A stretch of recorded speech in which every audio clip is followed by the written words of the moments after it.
Good morning. You'll have to excuse my absolute zero makeup face. This is that thing in the raw. Anyway, I'm going to show you how to root and grow a tomato plant from your current tomatoes. This late in the season, you can't plant from seed. You won't get any harvest, but when you are clipping out, everybody says to pinch out these little armpits that grow. So let me see if I can find a little one. It's going to be hard for me to find a little armpit growth because I also pluck it out. Oh, there we go. So right here you have what the little armpit, and then you have this tiny little bit of growth that comes out. Early on in the season, I start plucking these away so that these can grow tall and produce more fruit. So they say. I haven't tested that. But I start plucking them out. Here's one. And here's one. So I purposely picked a few of these to not pluck out. Purposely did not take them away from the plant. Because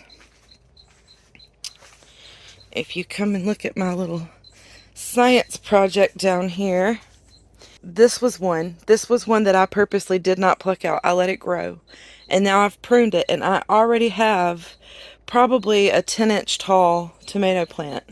And this one, it's not as tall, but I wanted to cycle these through. I have some more space outside to plant them. This guy didn't make it. Not just those pieces, but I also had to prune just some regular branches, and a lot of them didn't make it, but it looks to me like some of them actually might have made it. But most of the things in here are those little the little growth from the armpit. This late in the season, you don't have to start over from seed or go buy tomato plants that are 10-12 inches tall. If you want more tomatoes, let them grow to a certain size, cut them out, and then I take the tiniest little bit of this take root grow, just root hormone to get it really going. And you can dip it in honey, you can dip it in a variety of things. A lot of people just put it straight in water, but it never really works that well for me with water.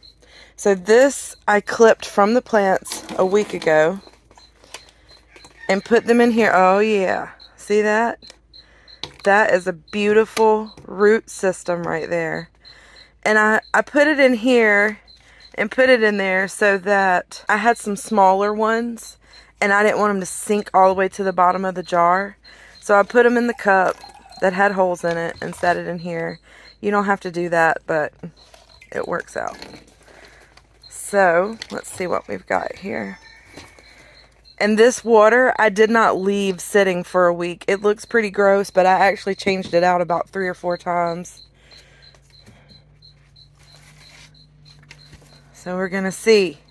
So now we have to start sorting out which ones did take root and which ones did not. And my guess is the little ones that grow from an armpit, because the ones that grow out of the armpit are different than the ones that are growing out of the side for leaves. Like this one was a leaf plant, a leaf stem, and it was just growing out of the side.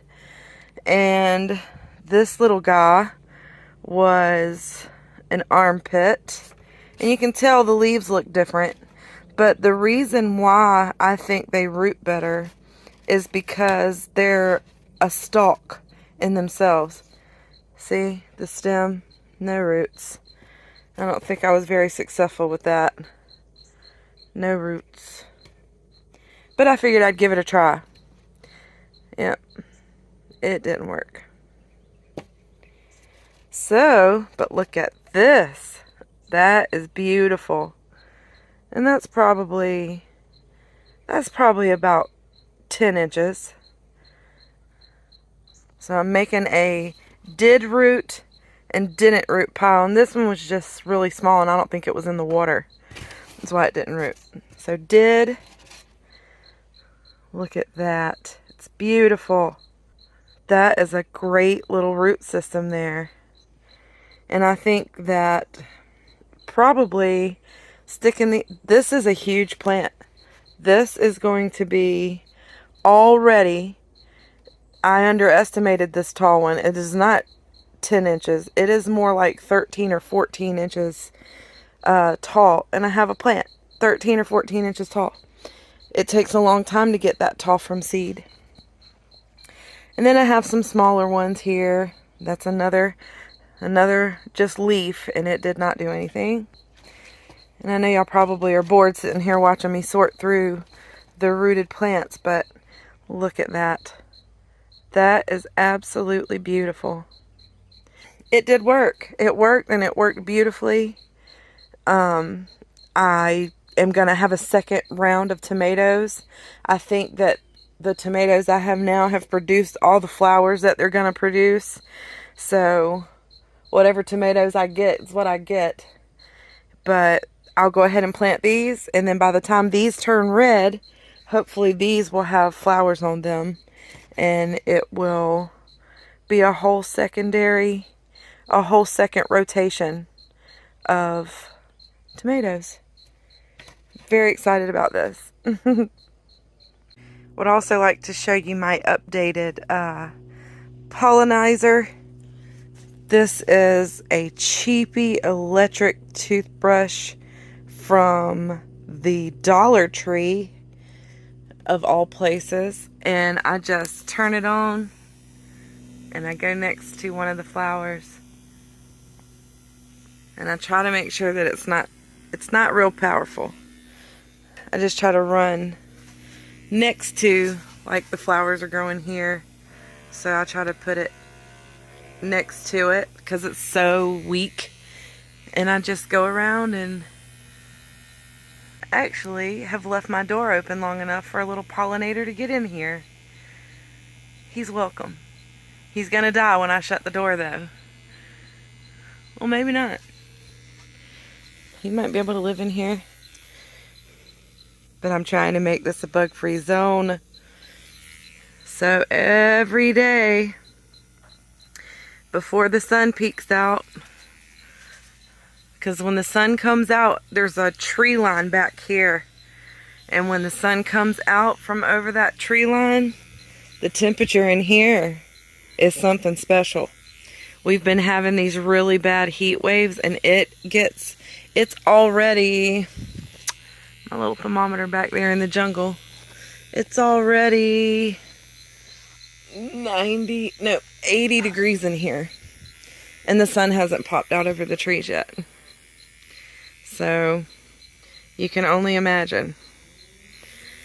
I want to be done with what I have to do in here and get out before the sun pops out. And I'm just barely touching. Anyway, vibration gets the pollen off of the tomato plants, but the vibration poofs the pollen off of them, and then you do that all around, and we can't see it, but there's like a little cloud of tomato pollen dust floating around and helping each other fertilize or pollinate. But some of these plants have gotten so tall that I am about 2 foot short of reaching the top of them.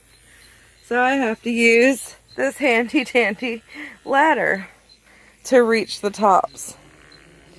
Sometimes if you get down here on the bottom, you can look up at the flowers and you can see them vibrating, but not on every plant. And I worry that it's not enough. That's why I keep going close to the plant, or to the flowers. But anyway, I just wanted to show you my new updated way to pollinate.